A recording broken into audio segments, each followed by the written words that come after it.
Со просечен економски раст од 2,9% последните две децении, животниот стандард на македонските граѓани, мерен според бруто домашниот производ по жител, достигна $13,000. Меѓутоа, тоа е само околу 1/3, односно 35% од просекот на 28 членки на Европската Унија. Иако пред 20 години, овој податок кој го покажува соодносот на вкупниот обем на економијата поделен со бројот на жители, бил приближно ист како и во неколку земји што денес се членки на Унијата, како на пример Бугарија, Латвија или Литванија, денес овие земји повеќе се доближија до европскиот просек отколку Македонија. Доколку македонската економија продолжи да расте со исто темпо како и досега, овие бебиња родени деновиве ќе го достигнат европското ниво на доход дури кога ќе наполнат 75 години. Ако пак економскиот раст забрза на 5% годишно, тогаш европскиот просек може да се достигне и на нивниот 30-ти роден ден. За да забрза економскиот раст над 5%, релевантните меѓународни институции идентификуваа низа реформи што мора да се направат. Новиот шеф на одделот за економски прашања во делегацијата на ЕУ во Македонија, Фрејкјан Маат, вели дека Европската Унија посочува неколку клучни предизвици за земјата, каде што треба да се фокусираат реформите. Прво, во образованието. The country is not scoring very well on the PISA test, which is the comparative tests of education systems in different countries. We also see that there is this so-called skills mismatch between the skills that pupils and students have when they leave high schools and universities, and on the other hand, the skills which are required by businesses, especially I think lately in terms of ICT. This is a problem.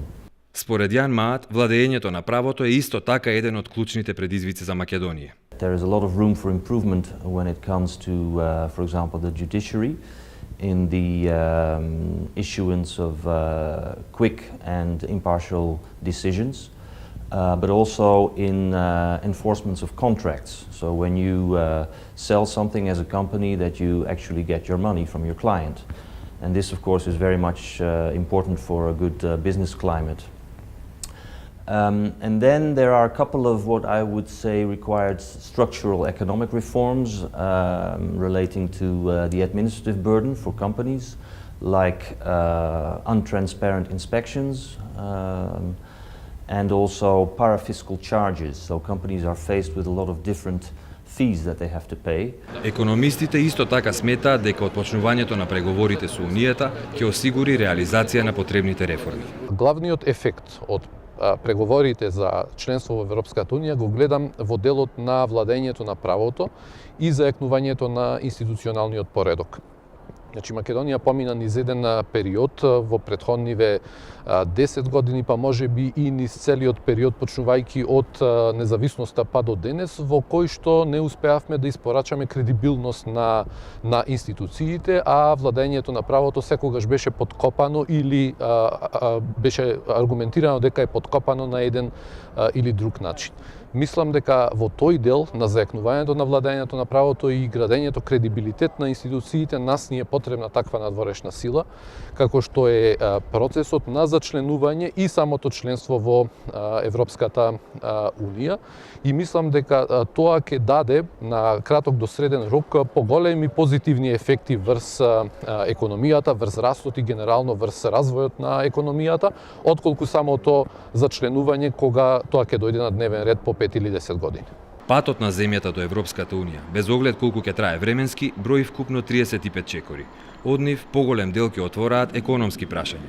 Па така, македонските власти ќе мора да ги усвојат и да ги применат во домашната правна регулатива европските директиви во економската и монетарната политика, начинот на трошење на народните пари, во секторите транспорт, енергетика, земјоделство, индустријската политика.